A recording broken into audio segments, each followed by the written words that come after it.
Welcome to I Feel Fat Today, the show where we dispel diet myths, see what's new in diet culture, and investigate your relationship with food. My name's Kelly Taylor, and I'm your host. All right.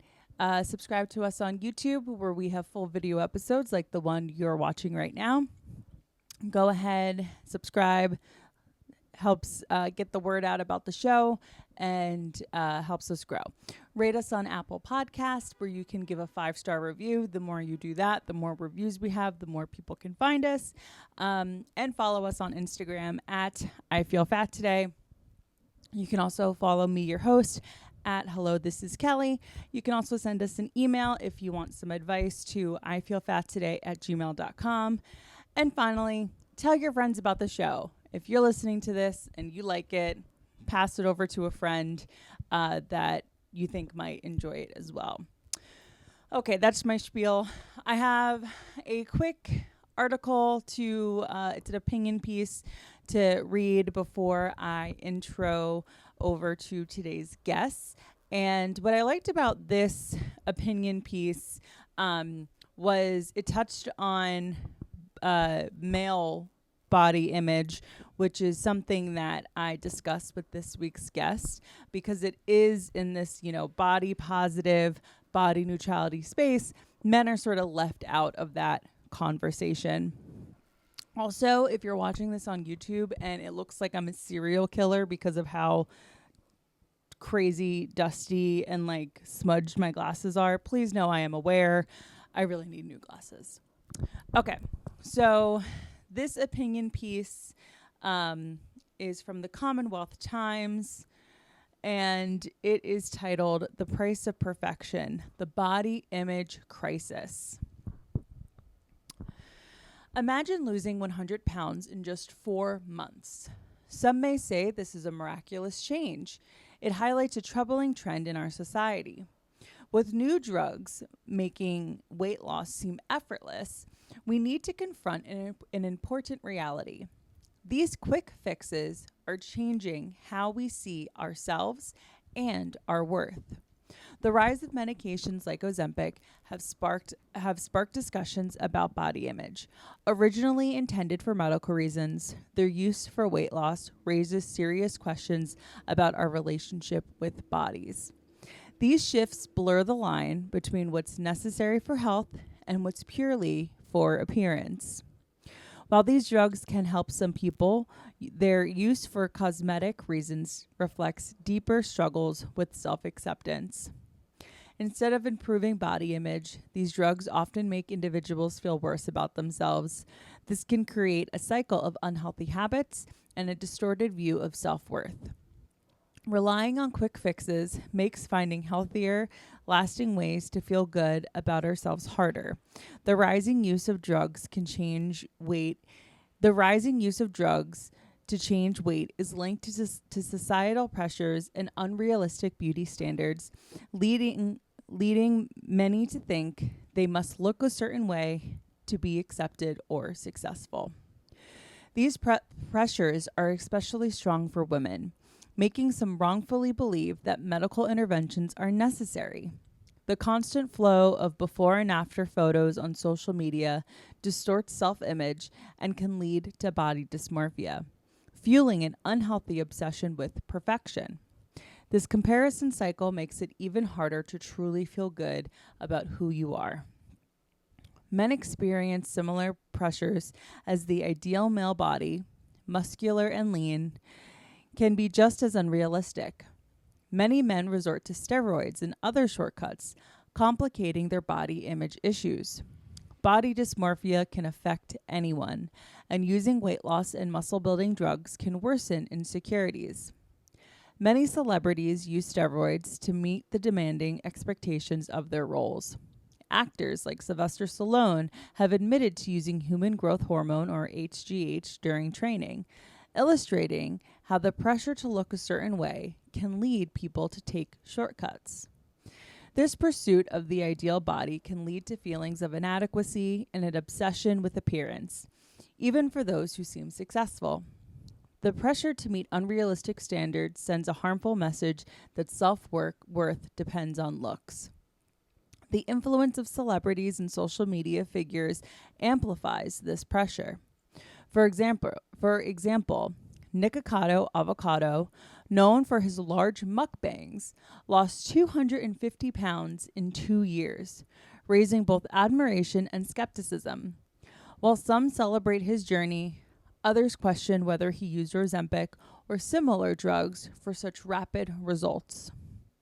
Celebrity weight loss can confuse people, making it difficult to tell what is realistic and healthy from what is just for show.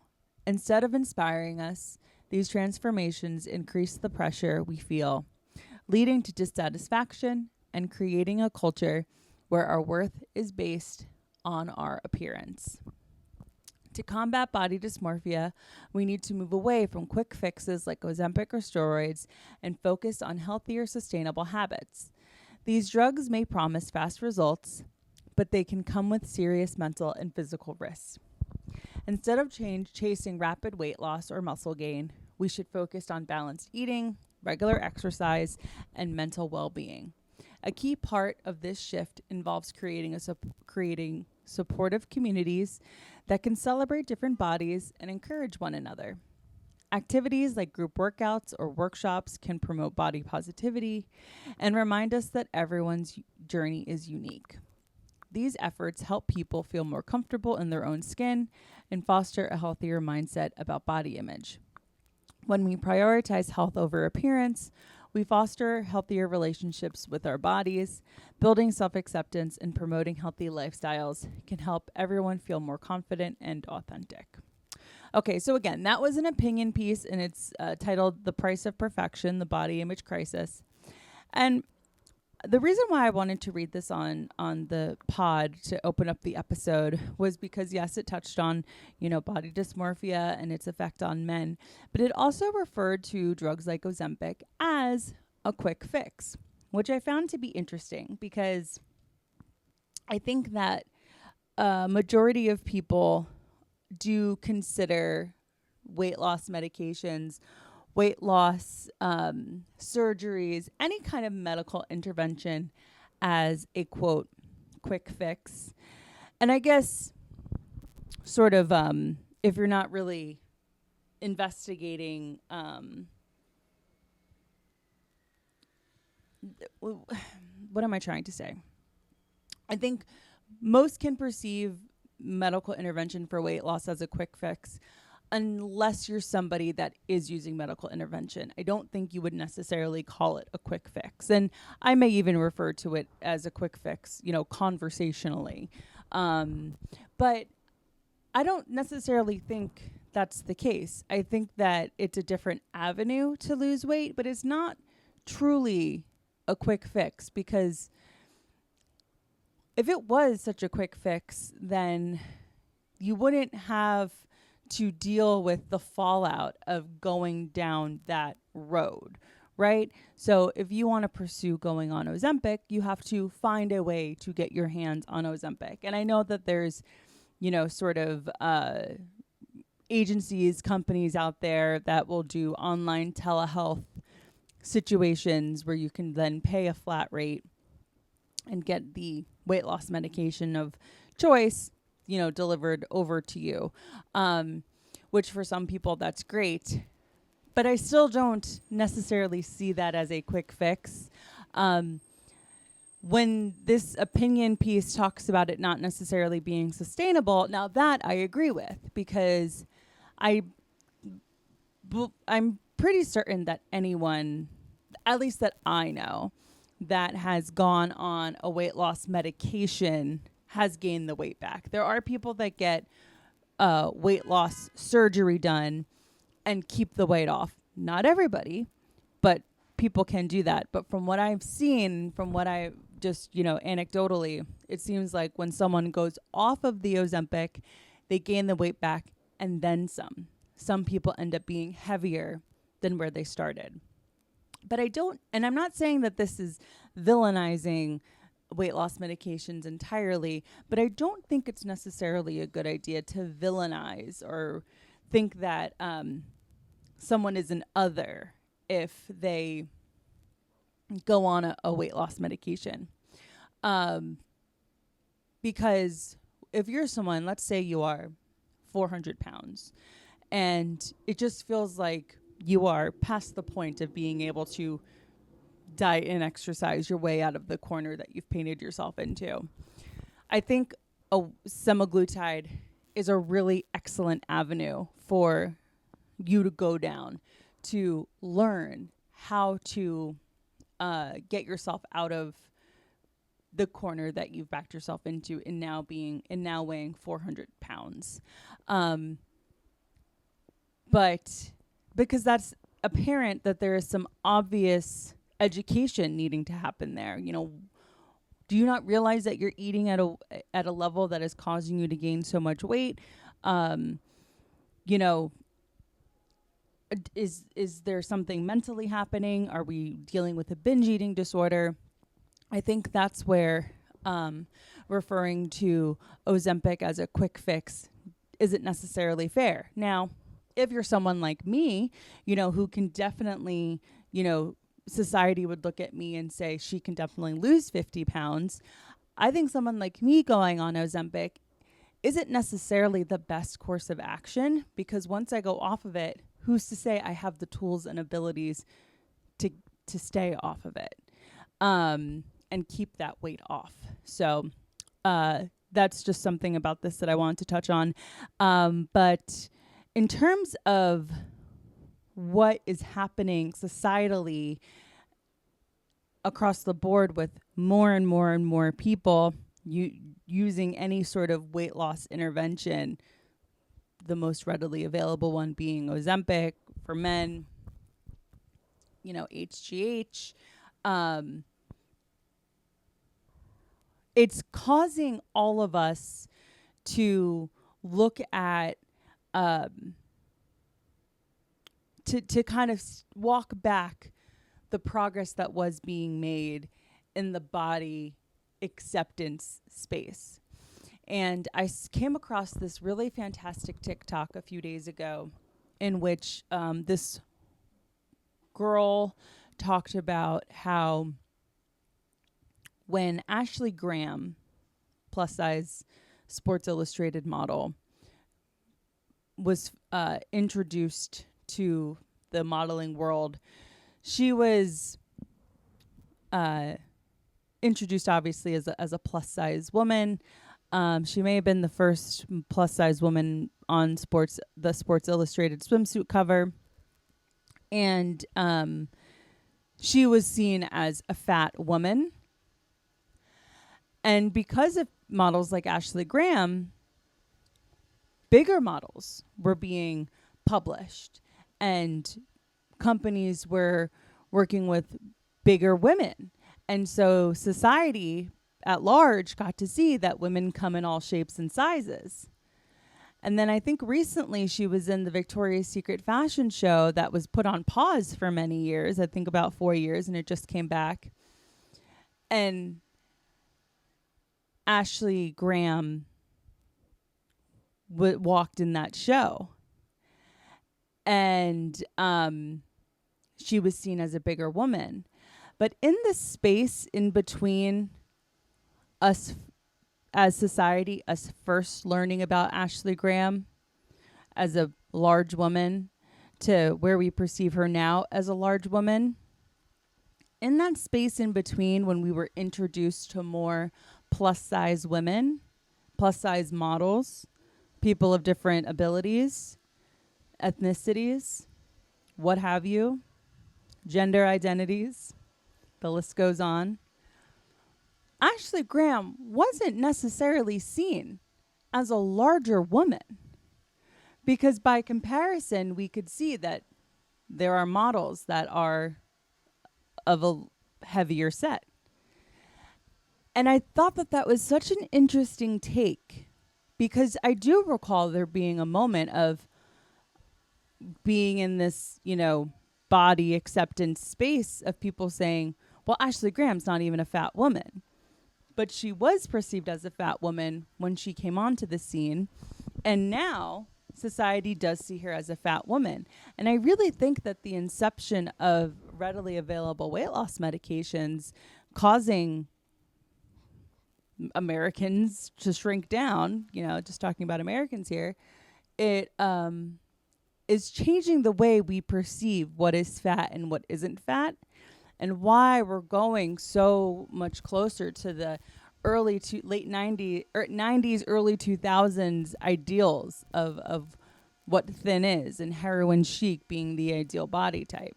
So, yeah, I don't know. That was a little just something I was thinking about that I wanted to sort of brain dump. And I don't think I have anything else to say about that. As far as talking about the Victoria's Secret fashion show more, I don't really feel like it. I'm so over it. I don't care. I have nothing to say about the Victoria's Secret fashion show. If you like it, love it. If you don't, cool. All right. Yeah. Okay. We're going to bring on this week's guest.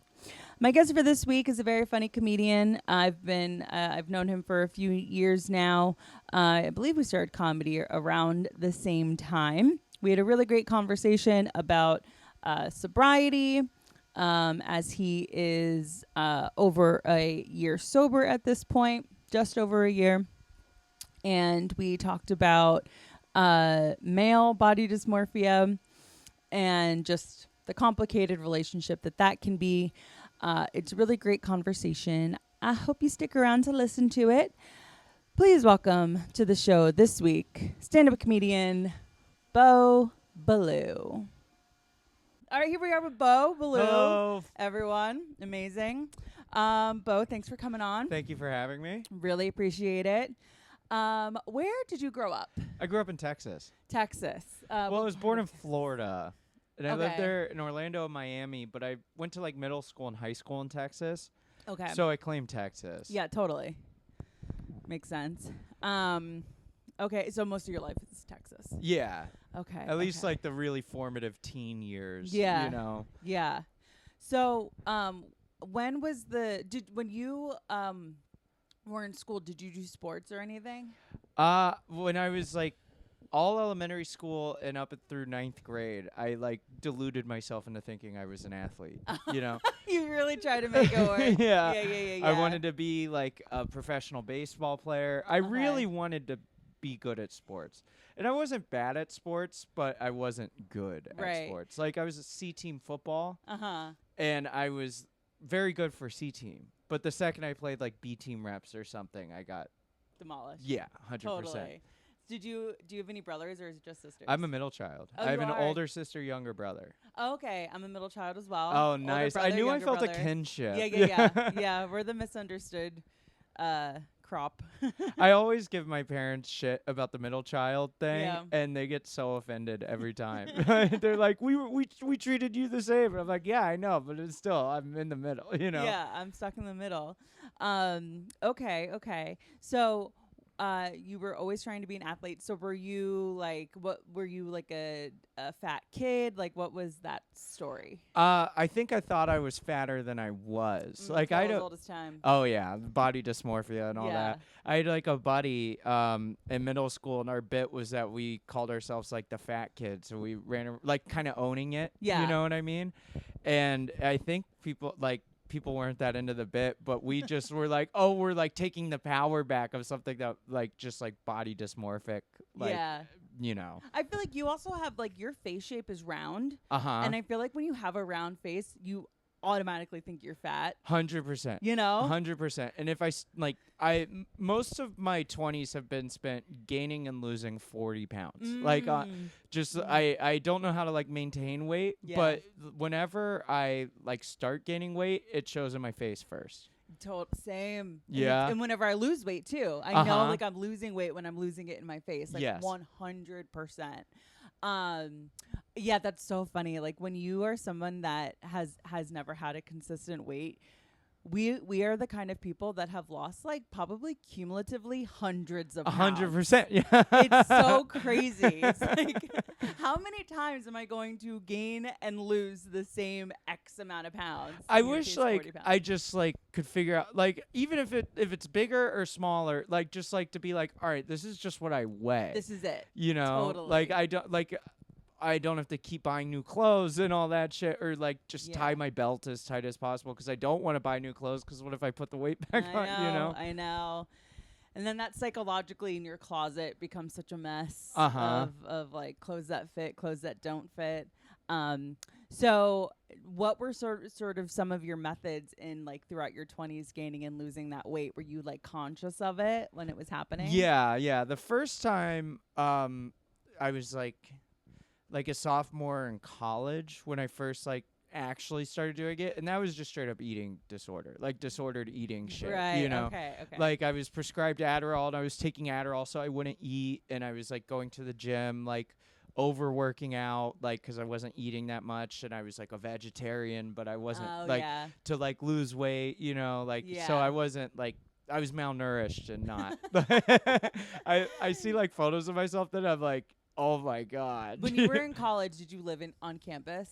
My freshman year, I did. Okay, so but like you like live at mom and dad's or like live like basically what I'm getting at is like when you are in college and you have a meal plan, it is so easy to have disordered eating because you can go to like the trough of food in the cafeteria and like only get the grilled chicken. Oh, You know? 100%. Yeah. And like my freshman year, I definitely like was like put on the freshman 15 or whatever, because the school, I went to a different school my freshman year than I did the rest of college, and my freshman year the school had like a Panda Express and a Chick-fil-A and all that stuff on campus, and I could use my meal plan. Yeah. So I was Recipe like, for disaster. oh my god, yeah. Hell yeah. It was awesome though. Do you think you're an emotional eater?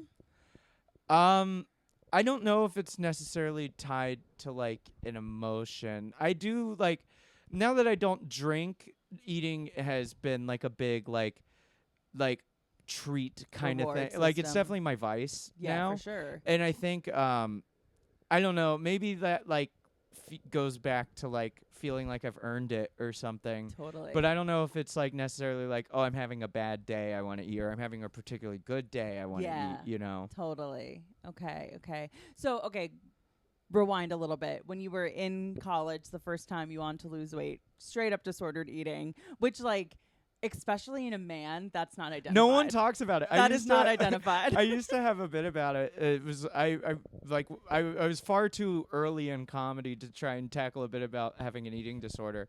But it was like the hardest part of being a man with an eating disorder is that you're a man with an eating disorder.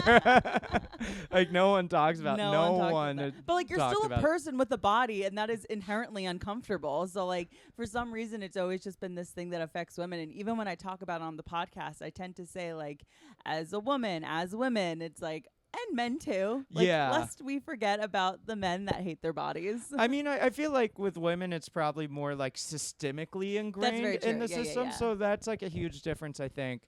But like with, like at least with me, it's like it's also there. Like I felt like held to like the impossible standards of like a Marvel superhero. Like I remember doing like Thor workouts and stuff. You know what I mean? So I'm curious because drinking is something that you've given up. Is it 1 year today? Last week. So it's a year and a week. A year and a week. Congratulations. Thank you very much.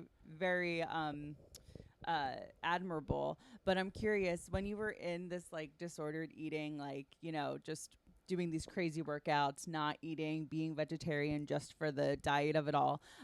Did you curtail your drinking at all? Not even remotely. Not even a little bit. I remember like being drunk and like taking creatine and shit. And it's like a surefire way to gain weight is drinking. Yeah. I was like, I'll cut food. Oh my God. I remember doing Weight Watchers with my girlfriends. And I've been there. You've done it. Yeah, we're in the club. In the club, we're all fam. In the Weight Watchers club. No, it would be like 4 points or something, I think, for like a 6-ounce glass of wine. And I remember my girlfriends and I like not using olive oil when we cooked shrimp for our Weight Watchers meal because we wanted to save the points for the wine. So insane. Yeah, like I think like the last time I did Weight Watchers was like 2 years ago. Yeah. And like I think like a Miller Lite was like 7 points, and like calculating that in and like that kind of stuff. But really, like when I was drinking, it was like a week's worth of points we're going to booze in a day. 100%. You know, so it was like a fallacy, you know, that I was Mhm. even like pretending to like save points for a beer at a mic or whatever. Yeah, like you famously do love a shot beer combo. Uh-huh. So your phone is just pre-saving the amount of points. Like when you go to put in a beverage, like shot plus beer, 12 points. I probably was like being dishonest about the shot because like even when I was drinking, I was like, yeah, but a beer shot's 1 drink. It's not 2, you Right. know? I know, and that's the thing about alcohol. It's like the calories per macro in alcohol is kind of doubled because it's like whatever the alcohol is plus the sugar of like a Jack and Coke, or not even just a Jack and Coke, like whiskey. For like whiskey is like X amount of calories, and then like all the sugar that goes into whiskey is an additional calorie. So that's why alcohol is so high in caloric value. And then you have like, you know, putting it with a soda or something that makes it just like, oh man, really. What really do you drink it. when you drink? I mostly do wine, which is like so high in calorie. Yeah. Or tequila. Tequila, like tequila soda or something. Tequila soda and lime. And like red wine. White wine. White wine. What kind? Sauvignon Blanc. Okay. You're not a Chardonnay yet. You're not like No, that's mom stuff. That's mom style for sure. Why is that? You know, like it's like know. every mom drinks Chardonnay. I know. And so I'm like, when does that happen to people? I think it's you just you need to drink something that feels like a warm hug. Yeah. That's probably what it is. Uh-huh. A buttery Chardonnay goes best with like a steamy romance novel. Oh, sure. My moms are off the shard. What was I going to say? Something about drinking. Oh, and asking me what I drink, tequila soda with lime. That's literally what I see skinny women drink. Oh, sure. So that's why I'm drinking that. When I started, like, when I was drinking in college and I was like on my weight shit, I was doing like gin and tonics because it seemed like a healthier drink. Been there. Yeah.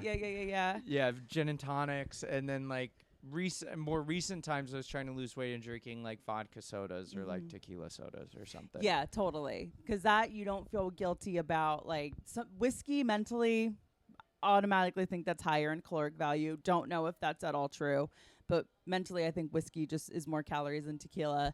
And I feel like you can't really do a whiskey soda. You have to do like a whiskey Coke. So it's like clear liquors are easier to pair with just like straight up seltzer and a fruit. 100%. 100%. Unless if you just like really like whiskey like that. Right. Some people are whiskey people. Mm-hmm. Yeah. I probably at some point in my life have totally pretended to like whiskey. Oh, sure. To be that girl. Yeah. You know? Yeah. So like you're so different. So cool. So down. Yeah, so down. You really aren't like other girls, are you? I know. Yeah. Thank God for the internet being like, you know what a pick-me girl is? And me being like, I do all those things.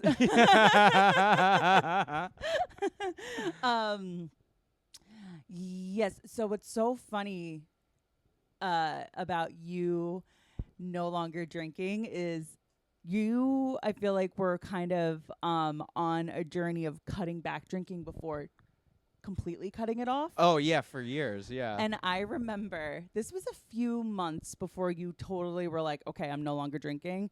We were on the subway coming back from a show or something. Me, you, and someone else. I forget who we were speaking with.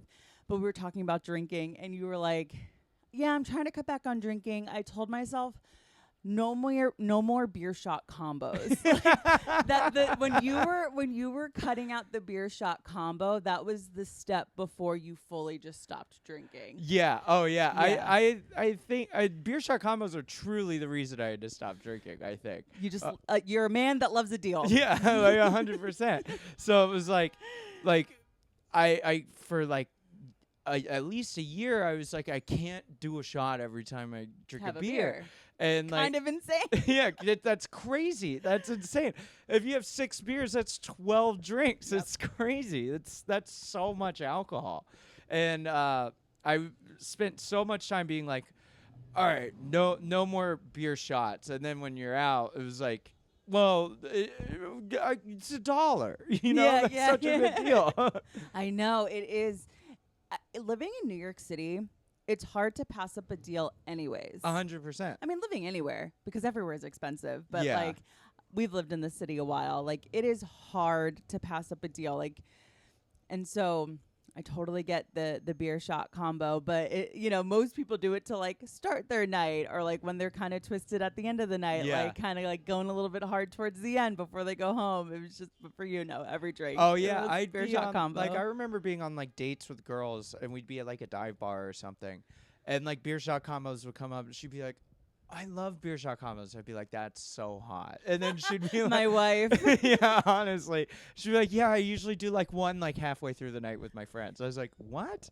One? That's crazy. Honey, I need to give you a course on financial literacy. Yeah. Like, what? Oh, man. So, given that you no longer drink, there's been an obvious change in your physique. And how do you feel about that? I do feel good about it, because I mean, when I quit drinking, I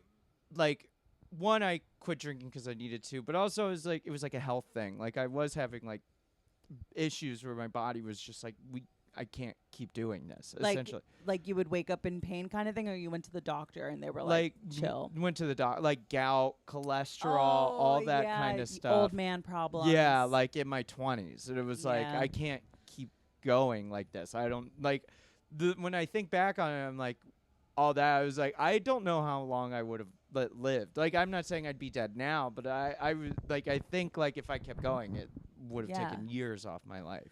Wow. So I quit drinking, and then initially it was like pint ice cream every time I left the apartment type thing, because it was like, oh, like I need to do whatever I can do, and if that's getting a little treat, and I still do that like on the weekends if I'm out like at a party or something on the way home. I'm like, I'm gonna get a pint of ice cream because now's my time to like lock in. And I feel like that's like I've heard that about sobriety, is like whatever you can do to not drink. If that means eating a ton of sweets, then that's your journey right now. You're 100%. Just eating a ton of sweets. And then I hit a point where I was like, well, I don't want to have to quit ice cream. Yeah. Too, I was like, I can't, after a certain point, it's like I quit drinking long enough to where it's like I can't use it as an excuse to justify all this other shit.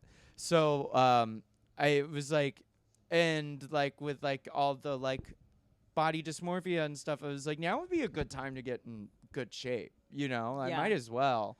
So then I started to, I've approached it very differently this time than I have in the past, but it was like a conscious attempt at like trying to get in better shape. That's great. I feel like also the aspect of trying to get into better shape like is so good for your mental, which is what you need when you're quitting something like drinking. Yeah. Because quitting drinking is hard as it is, but to do what we do, to be comedians who are out all the time, who's if we're lucky, our work is in a bar where there is endless liquor flowing. Yeah. We might get a drink ticket. I know. Like as like, our form of payment. And people get so mad when you use a drink ticket on a Diet Coke. Yeah. People get so mad when you do that. Because Joe does that all the time. Yeah.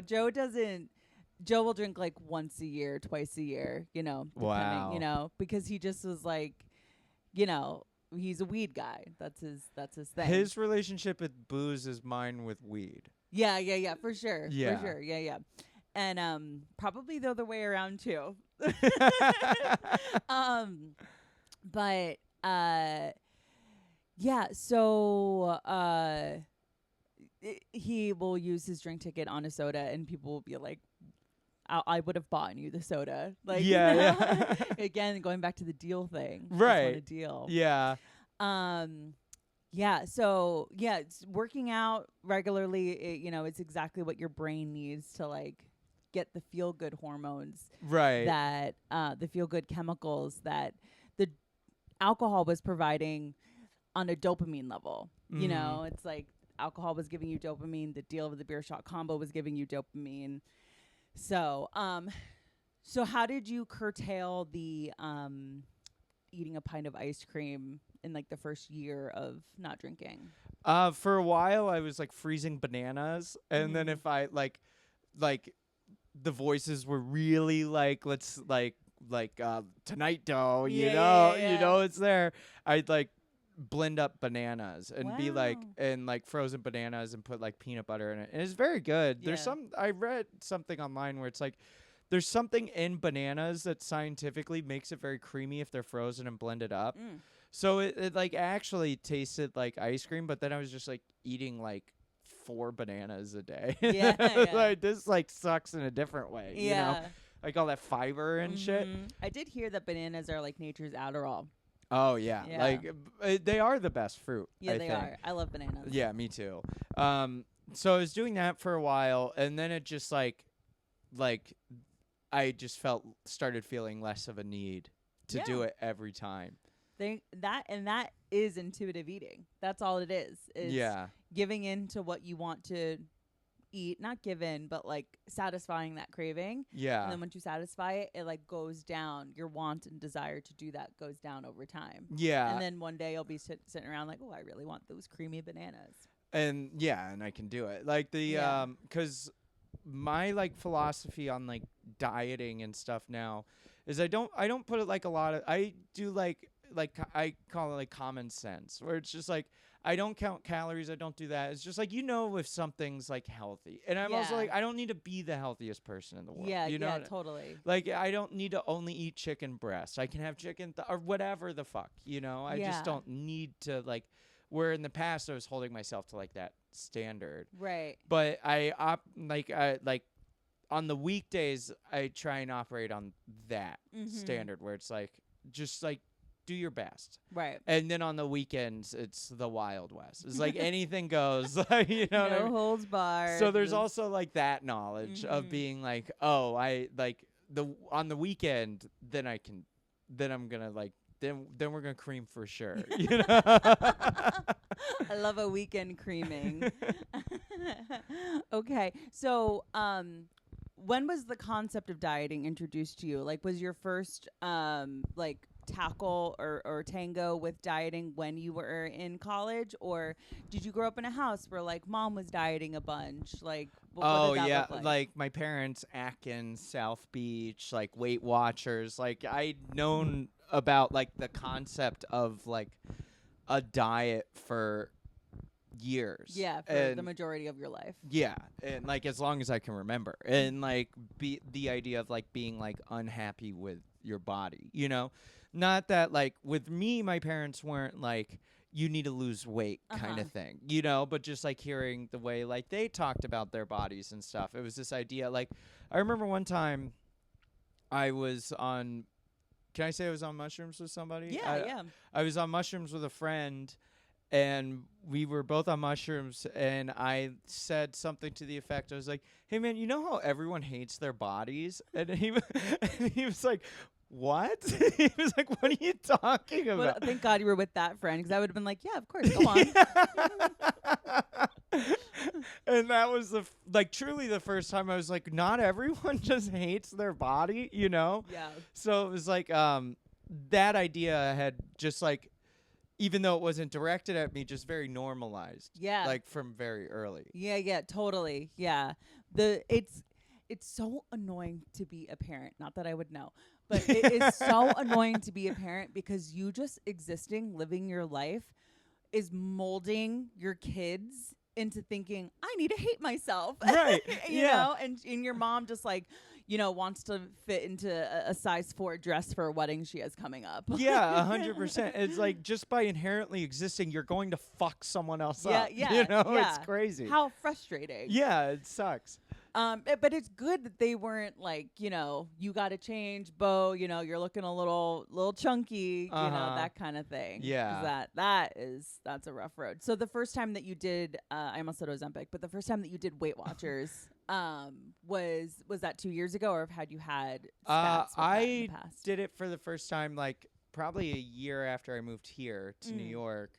and lost a ton of weight. Oh, But that was like the second time I like had really like attempted to lose weight. And because I lost a bunch of weight in college and got in really good shape in college and moved here and like kind of had this moment of like, oh, that was unhealthy. I'm going to completely reject it and go in the opposite way almost intentionally. Right. And like, I was like, I'm just going to completely not give a fuck. Yeah. And like not think about it at all. Then I gained a bunch of weight again that time. So then I did Weight Watchers again and kind of realized that this is like an unsustainable way to live. Right. I wanted to ask, when you were doing Weight Watchers and you lost a bunch of weight, were you hungry? I'm trying to remember. I remember when I did Weight Watchers a few years ago, I lost a lot of weight, but I was so hungry. Probably because I was putting my points towards alcohol. Yeah. That's actually probably what it was. Because I remember like being like, oh, I feel like, because like a lot of stuff, like eggs were like very low to no points, or like chicken. Like there was like a lot of stuff that like I felt like I could eat that was like filling. Right. You know? But I don't really. So I'd say probably not. But also as a guy, I think you get a lot more points than as a girl. Yeah, true. Like I think I was getting like 36 points a day or something. Yeah, that's a lot like of points. Yeah. So you were doing Weight Watchers, realizing this is kind of like an unsustainable. Yeah, because I just gained a bunch of weight again, like the second I stopped. Yeah, that's what's tough about dieting. And I mean, like what you're describing of like common sense dieting, like imagine that it's working. Right, because it's like diets like work temporarily. Like when you see people do like carnivore or whatever the fuck. Yeah. You know, you lose weight, but the second you eat a piece of bread, you gain 30 pounds or whatever, you know? So it's like I was like, it kind of made me like kind of repulsed by the idea of it. Cause it was like, this isn't like a real way to live. Like, I don't want to be like in a prison of Weight Watchers for the rest of my life. And I think when you look at something like drinking, you know, you've gone a year without drinking now, and I know plenty of people that have abstained from alcohol for X amount of time. They reevaluate their relationship with it, and they feel like they can go back. Some people go back for a little bit.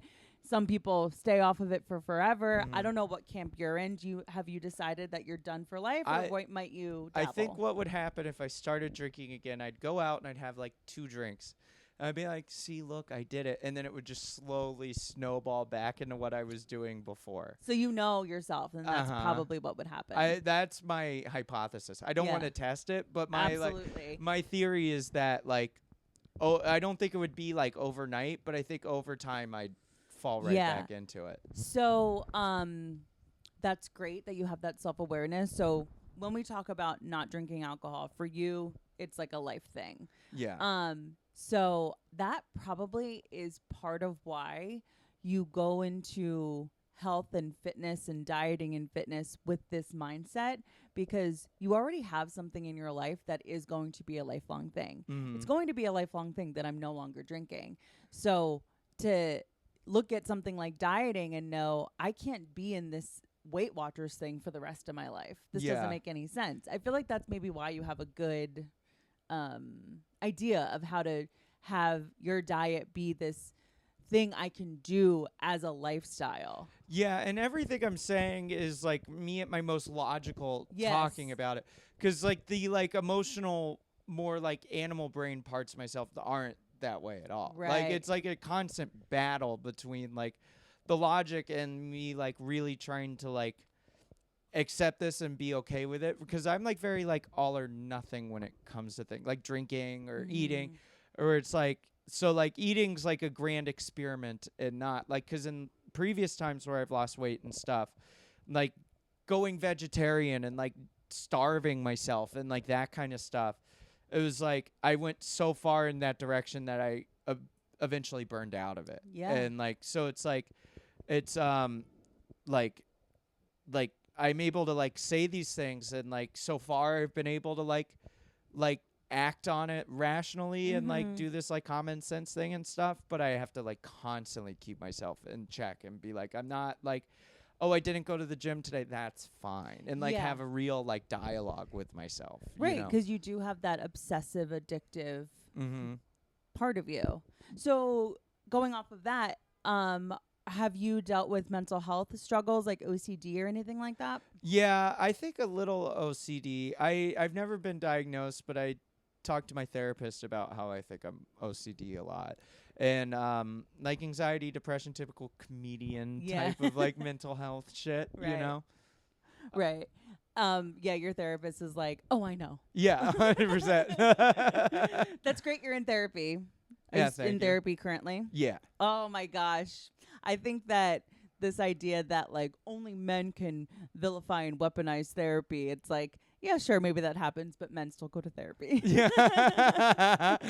Yeah. It is this like weird, like it's kind of like evolved the like toxic man thing a little bit. Yeah. Where now it's like it's almost like toxic to be like over therapized and like you like kind of like there are like guys who can like pick up on like things therapists say and stuff and like weaponize it against like women specifically, you know, people they're trying to control and manipulate. Yeah. You don't have that vibe. I like to think so thank you. Yeah, totally.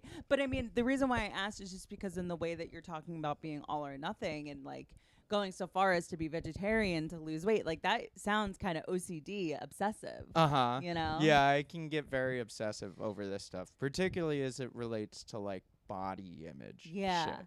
So now where you stand now, where you do have this sort of like relationship with food that sounds to be better, this better relationship with working out, are you comfortable sort of saying where you are with your body dysmorphia?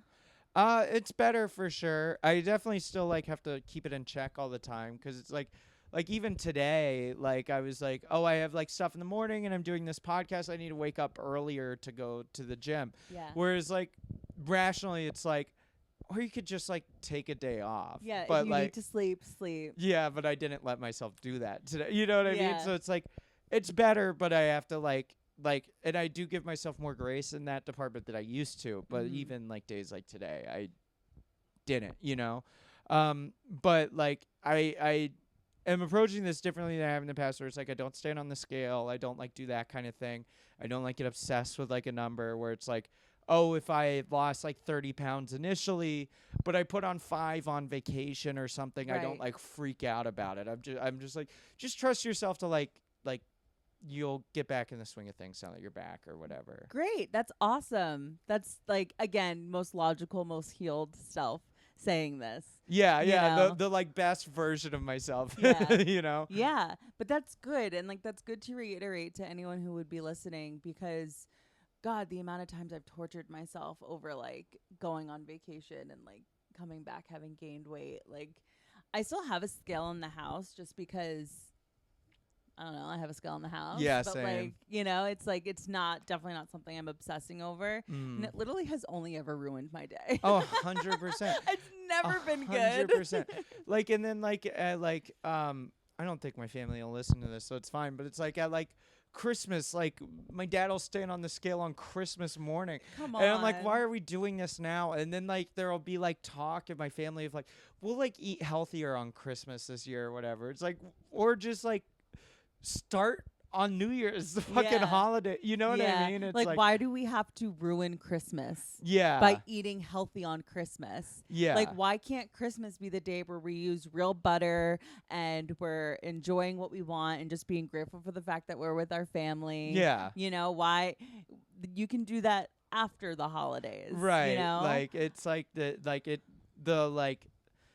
that shouldn't be a driving force of like how these types of events are spent or whatever. Oh yeah, and I'm saying this based on living with my diet obsessed family and how like we're using I can't believe it's not butter instead of real butter for like the Christmas mashed potatoes. And it's like, this isn't Thursday night dinner. This is like Christmas. This is Christmas. Let's get like the good Irish shit. Yeah, and, like, Kerrygold. Yes, 100%. Great call, by the way. Kerrygold or Tillamook. Those are the two. Yes. I'm a Kerrygold gal, but Tillamook is really good.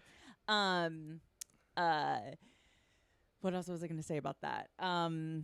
Oh, so you were home recently Yeah. in the few weeks. Was your family like obsessed with how you look? Were they like, "Oh my God, how'd you do it? You look great," or do they It not definitely comment came up. on you? Less so than like they used to. There have been certain things within my family dynamic that don't directly involve me that I don't completely feel at liberty to like bring up, Totally. involving my sister and my mom. Also, Yeah. so it's like a different thing. Yeah. So it's like that kind of stuff comes up less now. Got it. Got it. Okay. But it yeah. definitely still came up. You know. Yeah.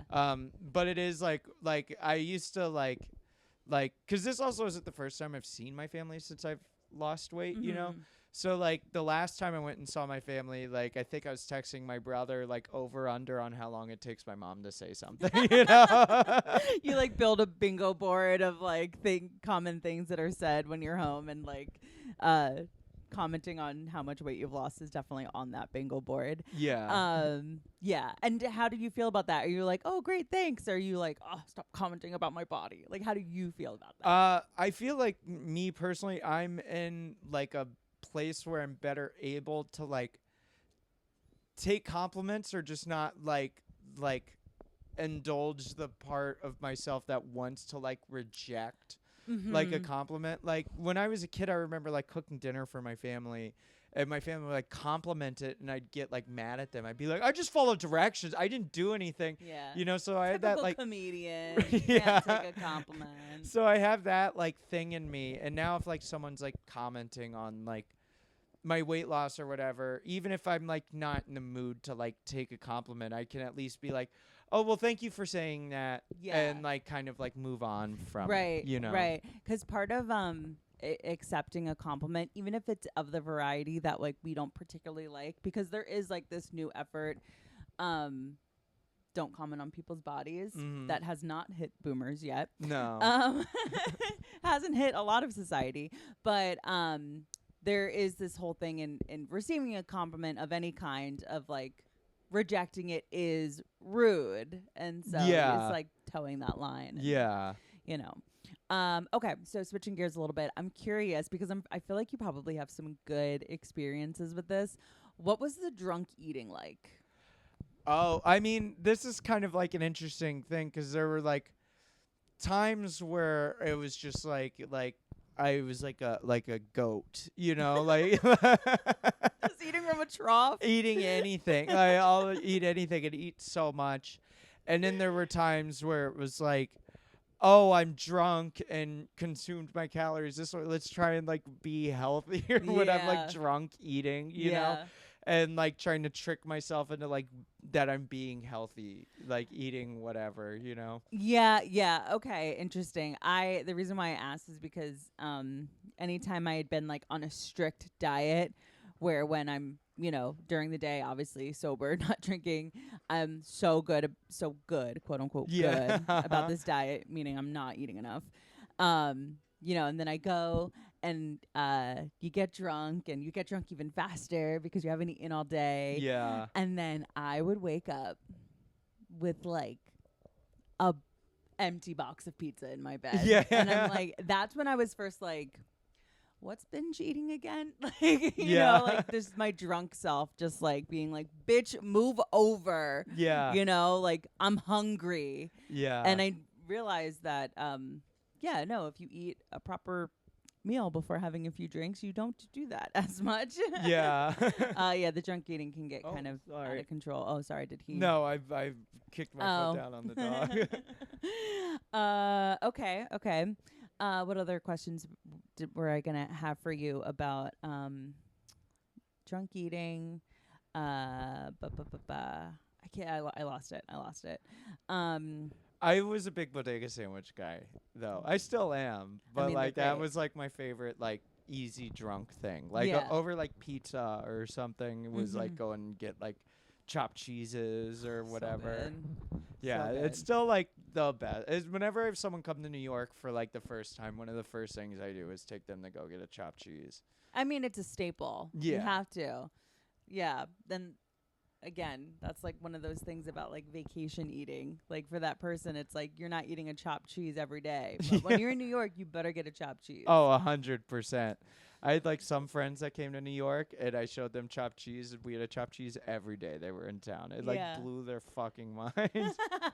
Because it's just so good. Yeah. So, I feel like you're just as social as you were when you were drinking. I think so. You maintained your social calendar. So how is it being out among people drinking? And do you ever get this feeling of like, oh man, I wish I could be them? Or sometimes it's like, it's never like I'll sometimes be like, I want to have a drink, but like I'm like, I don't want to have had a drink. Yes. Like they're like, cause like really the type of drinking that I miss is what I say is like the drinking I took for granted.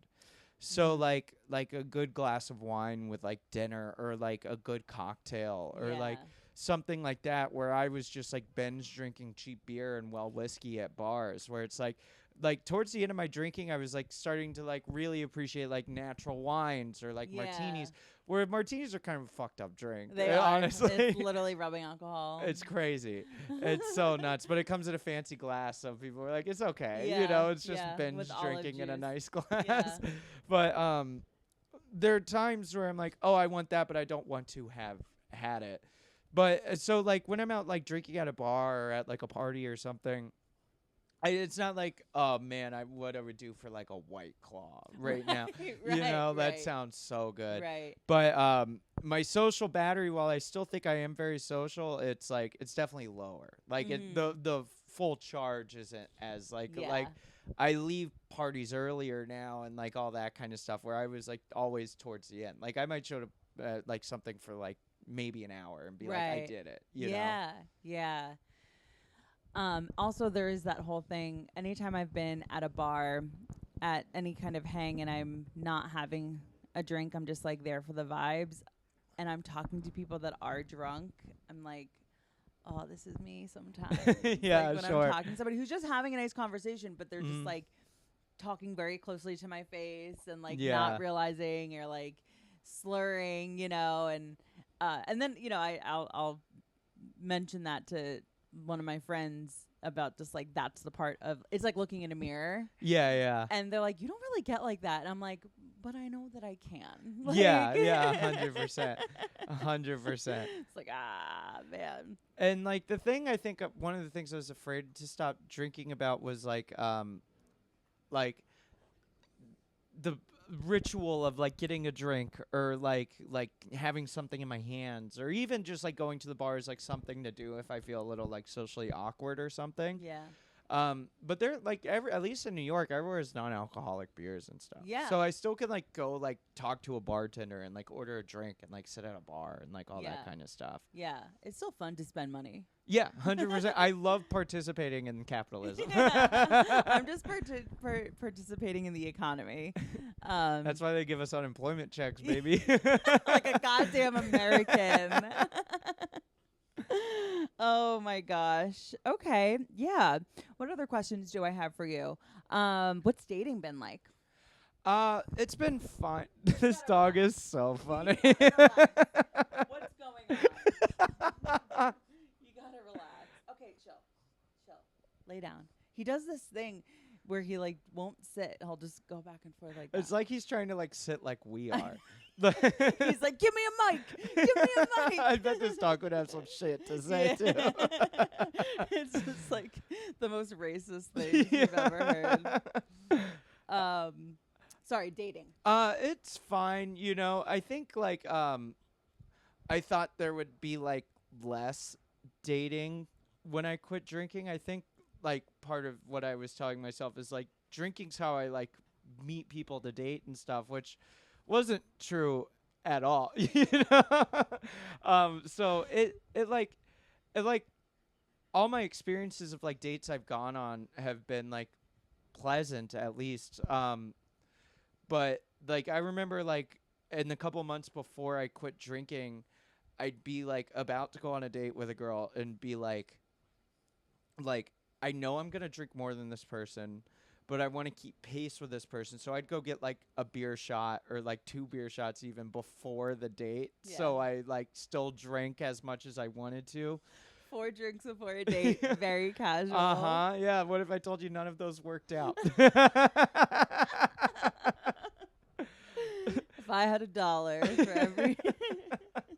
But it was like, so like I think that was like kind of like avoidant behavior a little bit. Yeah. I think like a lot of like my drinking on like dates and stuff was like I don't like feeling vulnerable, and you have to when you're dating. Yeah. So it wasn't like I was like going on dates that weren't like, not that they were bad dates, but they weren't like going anywhere with these people, Yeah. And I think it's because like I was using like drinking as like avoidant stuff. So now I have to actually like be present on a date, and like can't like run from that, which I think has been good for me. Yeah. But it definitely was something I had more anxiety about like at first. You can get on stage and tell jokes, but you can't go and Isn't meet that up amazing? with a girl. Yeah, isn't that crazy? Yeah. Well, I mean, like everything you were saying, it is really hard going out on dates, especially when there's that aspect of feeling uncomfortable with your body. Uh-huh. It's like, yeah, this beer shot combo is getting me out of my head, so I'm not thinking about the way this shirt is laying on my torso. Oh my God, the amount of tugging. Oh my God, I'm doing it this entire podcast. I can't help it. It's so much, but it's just hard. Yeah, and so I feel like giving up drinking, that's a lot to that's a suit of armor to have to shed, before going off and being vulnerable on dates. But it is like you do the hard part to get to the easier part because, like you just said, examining that, avoidance has been better for you and being uncomfortable on those dates have been better for you. Yeah, and it's not like I think like I would like to be in a relationship, and I think I thought like when I quit drinking, like stuff like that was gonna like, oh, I quit drinking, so like comedy's immediately gonna work out, and like my relationship hang-ups are immediately gonna resolve themselves. Which in the last year has proven not to be the case, Right. But I've made more progress, I like to think, on both of them because of that, and also because of like taking better care of myself and actually like not spending time not trying to be so consumed about like things that I perceived as like flaws in myself and like my body and like disliking myself or whatever. Yeah. Sorry, he's so no. annoying. I am enjoying him so much. Totally.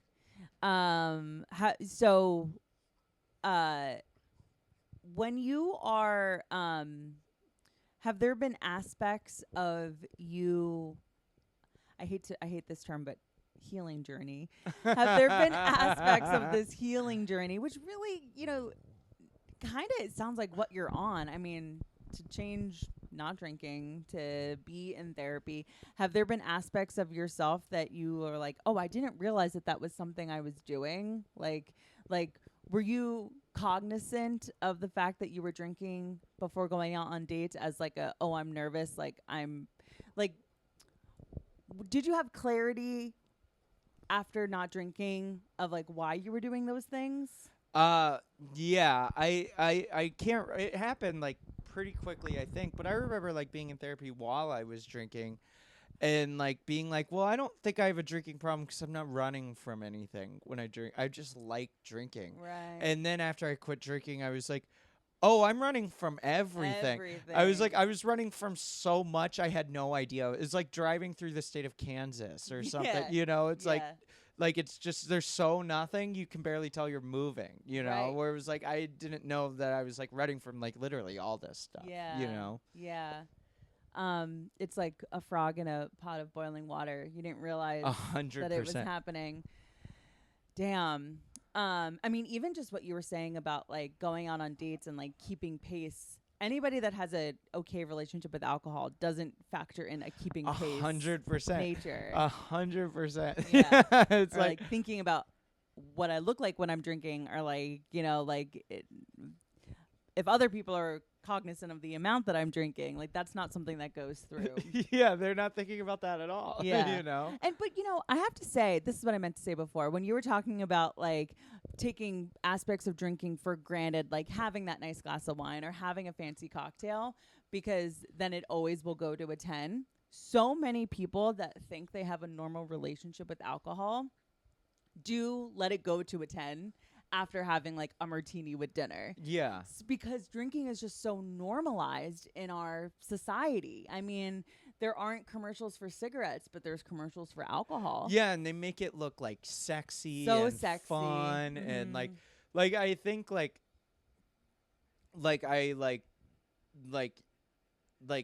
that alcohol marketing was very effective on me. Yeah, yeah, you yeah. know, like 100%, where it was like, and I'm not like one of those people, I may sound like this, that's like, oh, drinking's the devil and it's all bad, and like, but like for me it became that way. Yeah. You know, so I don't want to like sound like I'm on like a soapbox about like anti-boozing or whatever. No, like no. booze is like, a lot of the people in my family like work in the industry, Right. which I think is also part of like that also made it feel very normal. Is like, it was like my dad, my cousins, like all work in booze. Yeah. You know, Yeah. Yeah. Whether drinking is normalized or whether drinking is taboo, your relationship with alcohol is going to be the relationship with alcohol. Like Yeah. for you, it was normalized. For me and my family, it was very taboo. Oh, really? You know, it just depends. Like, you know, so, yeah, I feel like this dog is going crazy. We're gonna wrap up soon. We're almost at time, but he's like a clock, just going yeah, back and yeah. I took him for a walk too before this to try to tire him out. I can't imagine what he was like before the walk. Oh, he was literally spinning around in circles. I thought he was gonna like lift off through the sky like a propeller. Gosh, there was something about that. I forget. It's fine. Yeah. I don't think I have anything else. Is there anything else that you wanted to touch on that we didn't?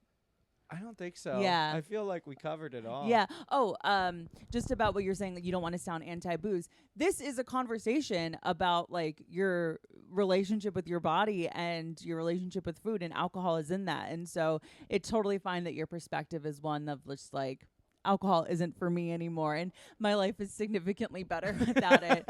Because there is something that I've heard about when people talk about quitting alcohol, and if you're thinking about quitting, I've never met someone whose life got worse after quitting drinking. No, I there's got to be a case of that, though, right? Like, Well, there's got to be someone somewhere who quit drinking and then it all fell apart. Right, but probably not by their own hand. They're the exception that proved the rule. Right, So, right. Yeah. Now he's settled. He's got his pacifier. Oh, good for him. Yeah. Much like drinking as a pacifier, that rawhide bone is a pacifier for him. Okay, well, thank you so much for coming on. Thank you for having me. And being so candid and talking about, things like body dysmorphia and as a guy, because it shouldn't be taboo. We all have bodies that we hate. Yeah, I concur. It's one of those things that I've like been very silently passionate about. Yeah. It's like that more guys should be talking about this. Yeah. Because it is like very real, you know, that like guys have body dysmorphia and eating disorders and all that kind of stuff. And no one talks about it. I mean, look at manorexia of the early 2000s. Like, oh, yeah. You know, like emo music and stuff. Like every rock guy that I had a crush on was manorexic. I've never heard that before. Manorexic? Yeah. That's okay. Wow. Yeah. Cool, hip, trendy term for like a horrible but you thing. said that, I know exactly what you're talking about, though. Yeah. Like, I can't believe I've never heard that before. That's great. Yeah. Totally. Okay. Where can people find you? I'm on Instagram at Bo Ballew. Bo Ballew. I believe TikTok is just at Bo Ballew. I couldn't get the same one. Yeah. You know? And that's it. That's where it. I'm at. Amazing. You can check Bo out. His handles will be in the description of the show. And he's a good follow, especially in your newfound freedom that will be short-lived. Yeah. On the life that is unemployment. You have a lot of fun sketches on there. Thank Got you. Some bits. You're one of the dozens who watch. So yes, thank you. I love it. I feel like I'm in an exclusive club. Yeah, that's what we're going for. Oh gosh. Yeah, follow Bo. And until next week, we'll talk to you. Bye. Bye.